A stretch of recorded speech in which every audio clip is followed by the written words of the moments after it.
e foram felizes para sempre. Será que eles foram mesmo? Porque relacionamento é um negócio complexo, difícil, né? Eu acho assim que o que é mais complexo no relacionamento não são os outros, somos nós mesmos e tudo aquilo que a gente traz.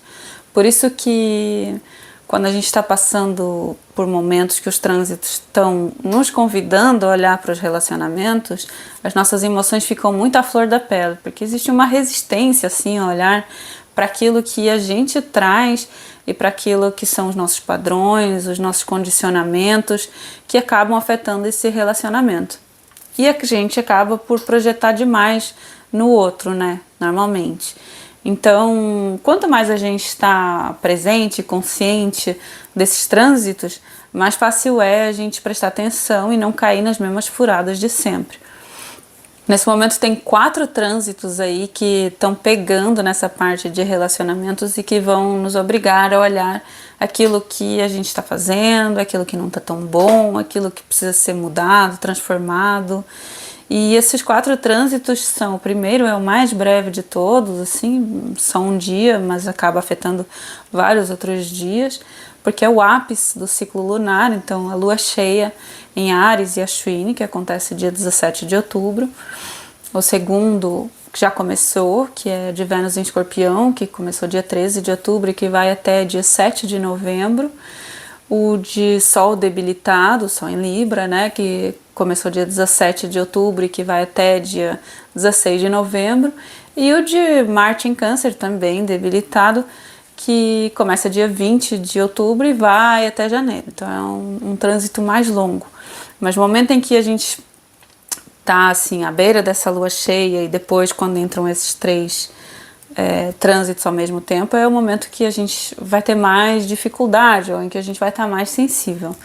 Então essa lua cheia ela acontece em Áries, que é um signo de muita independência, de muita originalidade, de ação, de impulso, né? Uma lua cheia que traz projetos novos, que traz um novo momento, mas ela acontece num nakshatra que chama Ashwini, regido por 2 gêmeos médicos, que são os Ashwini Kumara, muito ligados à cura, ao Ayurveda, e que na verdade eles são filhos do Sol, então eles trazem a madrugada, né? Eles fazem essa transição, é o primeiro nakshatra, então eles fazem essa transição entre peixes, que seria a morte do zodíaco, digamos assim, e o renascimento em Áries.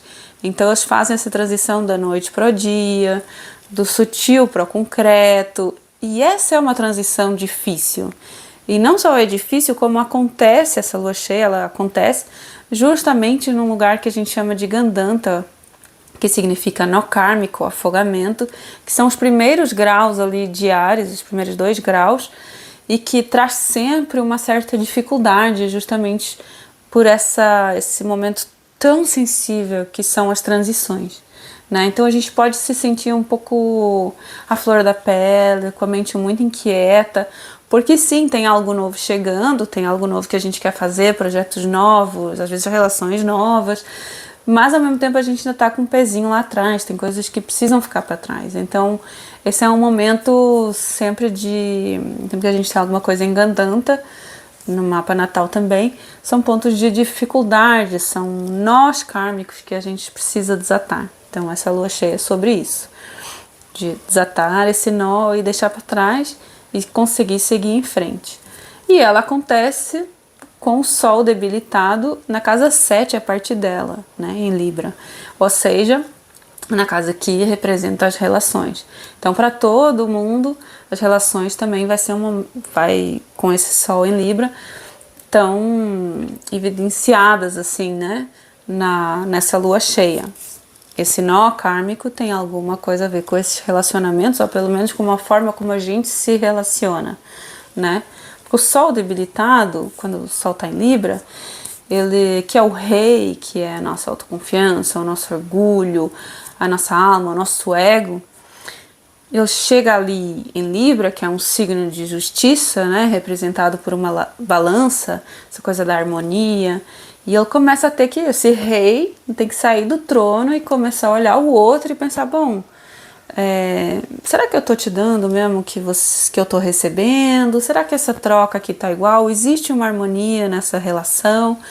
Isso não é confortável para o Sol. Então é como se a nossa autoestima, que em princípio, né, deveria brilhar, ela se apaga um pouquinho e ela fica muito pensando no outro, né? Ela fica muito olhando o outro. Ai, será que eu tô fazendo certo? Ai, o que essa pessoa vai achar de mim? Será que essa pessoa ainda vai gostar de mim se eu falar a verdade? Se eu falar aquilo em que eu acredito de verdade?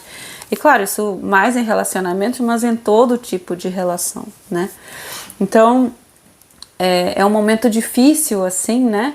Porque a gente fica muito projetando no outro aquilo que a gente precisa fazer ou como a gente deve se sentir. Isso para as relações é péssimo, porque às vezes a gente tá ali fazendo um grande sacrifício internamente, a gente acha que a gente está fazendo um grande sacrifício pela outra pessoa. Ai, tô aqui cedendo, sacrificando, essa pessoa vai gostar muito disso, vai reconhecer isso.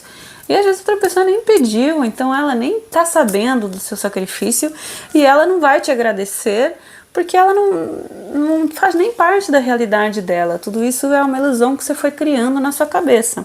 E eu falo você, mas todo mundo acontece isso, né? E esse Sol debilitado, ele ainda se dificulta porque ele tem o olhar de Marte que está lá em Câncer, né? Então não no momento da Lua cheia, mas a partir do dia 20, Marte já vai estar em Câncer e vai começar a complicar essa questão desse Sol debilitado. Então tem essa questão da concessão, da cedência, do medo de não ser amado, e a gente junta a isso Marte em Câncer. Por que Marte fica debilitado em Câncer? Porque Marte é a nossa ação, a nossa coragem, o nosso impulso. Então seria como o guerreiro que todos nós temos dentro de nós, né? Um guerreiro positivo, em princípio, né? E esse guerreiro foi tirado do campo de batalha e foi lá para a cozinha, para o lugar, né, Câncer, né, um lugar de emoção, de cuidado, de sensibilidade. Ela fica totalmente perdida. O que eu faço, né? Não sei como lidar com isso. Então ela fica muito sensível, ao mesmo tempo muito confortável. Então tira um pouco dessa coisa da ação, da disciplina de Marte, né? Então ela fica muito volátil, fica muito refém das emoções. Então essa é uma questão que com Marte em Câncer a gente pode sentir, né? Que a nossa ação, ela fica tomada pelas emoções. A gente deixa de ter esse discernimento de precisa fazer isso e eu vou fazer.